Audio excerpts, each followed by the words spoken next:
கடந்த சனிக்கிழமை நள்ளிரவு சென்னை பள்ளிக்கரணையில் சாதி மாறி திருமணம் செய்த வாலிபர் ஆணவ கொலை செய்யப்பட்டார்.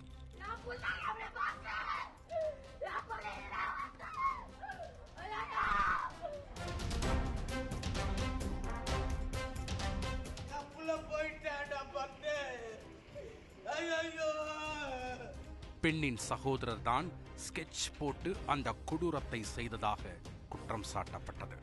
எதுக்காக அண்ணாத்தில் வரணும்? நாங்கள் லவ் பண்ணி கல்யாணம் பண்ணிக்கணும்ட்டு வந்தானா? நான் லவ் பண்ணி கல்யாணம் பண்ணிங்கன்னா நான் நல்லா தானே இருக்கேன். அவன் எதுக்கு இதுக்குள்ளே நடுவில் வரணும்? நான் நல்லா தானே இருக்கேன். ஏன் நான் வாழ்றது அவனுக்கு பிடிக்கலையா? அவன் இருக்கக்கூடாது. என் புருஷன் எதுக்கு அவன் சாவடிக்கணும்? அவன் யார் ஃபர்ஸ்ட்டு? ஊர் முழுதும் ஆணவ கொலை என முத்திரை குத்தப்பட்டு குற்றவாளிகள் கைது செய்து சிறையில் அடைக்கப்பட்டனர். ஆனால் தற்போது இந்த வழக்கையே ஒரு வாக்குமூலம் திசை திருப்பி இருக்கிறது. அவங்க வச்சு இந்த ஜாதியை வச்சு அவங்க பெருசாகிறாங்க. இது ஆணவ கொலை கிடையாது சார். இது அக்டோபர் மாதம் வீட்டை விட்டு வெளியேறிய மகளை காணவில்லை என காவல் நிலையத்தில் புகார் அளித்திருக்கிறார் ஷர்மிளாவின் தாயார் சரளா. அங்குதான் போலீசார் பிரவீனின் உண்மை முகத்தை பற்றி கூறியிருக்கிறார்கள். பிரவீன் ஒரு கொலை குற்றவாளி. அவர் மீது 2 கொலை வழக்குகள், கஞ்சா வழக்குகள் என பல குற்ற வழக்குகள் காவல் நிலையத்தில் நிலுவையில் உள்ளன. இதனால் பிரவீனை திருமணம் செய்தால் 3 மாதத்தில் ஷர்மிளா தாலி அறுத்து விடுவாள் என எச்சரித்துள்ளனர். காரணம், பிரவீனுக்கு போடப்பட்டிருந்த ஸ்கெட்ச். பொண்ணு வந்து இப்போ அக்டோபர் மாதம் 17ஆம் தேதி லவ் பண்ணி கல்யாணம் பண்ணிக்கணும். நாங்கள் ஸ்டேஷனுக்கு போனோம். எங்கள் பொண்ணை கூப்பிட்டோம்.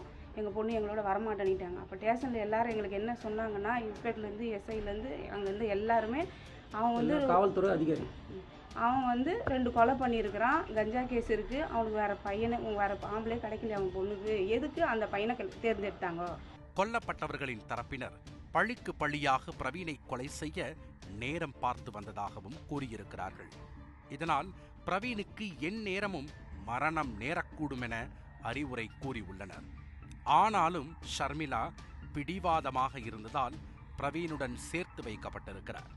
இப்போ இன்னைக்கு உங்கள் பொண்ணுக்கிட்ட கன்வின்ஸ் பண்ணுங்க. நான் காலில் கூட விழுந்து அவ்வளோ பேர் ஸ்டேஷன் இருக்கிற என் பொண்ணு காலில் விழுந்து நான் எழுத நல்லவன் தான். நீ போனா வானான்ல அவன் கொலைக்காரன். ஸ்டேஷன் 2 மாதத்தில் கொலை பண்ணிட்டு அவனை கொலை பண்ணுறவங்க போகிறதுக்கு ஆள் ரெடியாக இருக்குன்னு சொல்கிறாங்க. உன் பொண்ணு 3 மாதத்தில் தாலி அறுத்துட்டு வீட்டுக்கு வரும்னாங்க. அதே ஸ்டேஷனில் எல்லாரும் சொன்னாங்க. மேலும் நடந்த கொலைக்கும் தனது மகனுக்கும் எந்த சம்பந்தமும் இல்லை என்று கூறும் ஷர்மிளாவின் தாய் சரளா, இது எதிரிகளின் சதிச்செயல் என்றும் திட்டம் போட்டு பிரவீனை கொன்றுவிட்டு தனது மகனை சிக்க வைத்திருப்பதாகவும் குற்றம் சாட்டுகிறார். அதாவது கடந்த 2 ஆண்டுகளுக்கு முன்பு பிரைட் ஆல்வின் என்பவரை பிரவீன் கொலை செய்துள்ளார். அந்த கொலைக்கு பழி வாங்கவே பிரைட் ஆல்வினின் நண்பர்கள் திட்டம் தீட்டி பிரவீனை கொன்றுவிட்டு பழியை தினேஷின் மீது போட்டதாக கூறப்படுகிறது. மேலும் பிரவீன் குற்றவாளி என்பதால் மட்டுமே இந்த திருமணத்திற்கு தாங்கள் மறுத்ததாகவும், சாதிய பாகுபாடினால் இந்த கொலை நடக்கவில்லை என்றும், இது ஆணவ கொலையே அல்ல என்றும் அடித்து கூறுகிறார். இது ஜாதி எதிர்ப்பு கிடையாது சார். அவங்க வந்து இதை பயன்படுத்திக்கிறாங்க. அவன் நல்லவன் இல்லை, அவன் கொலைகாரன், கஞ்சா அடிக்கிறவன், அதை மட்டும்தான் நான் வச்சேன். அவன் நல்லவனாக இருந்தால் கட்டியன்னு போட்டோம். இது மட்டும்தான் என்னோட கோரிக்கையாக இருந்தது. அதுக்கு தான் எதிர்ப்பு தெரிவித்தோம். அவங்க வச்சு இந்த ஜாதியை வச்சு அவங்க பெருசாகிறாங்க.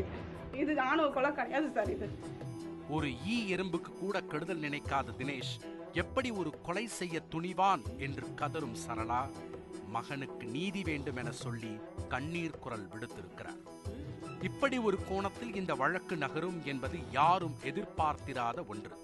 ஆனால் ஆணவ கொலை மட்டுமல்லாமல் பழிக்கு பழியும் இந்த மரணத்தில் இணைந்திருப்பதால் போலீசார் இந்த வழக்கை விசாரிக்க பழைய ஃபைல்களை புரட்டி விசாரணை நடத்த வேண்டும் என்று சரளா தரப்பினர் கோரிக்கை வைத்திருக்கிறார்கள்.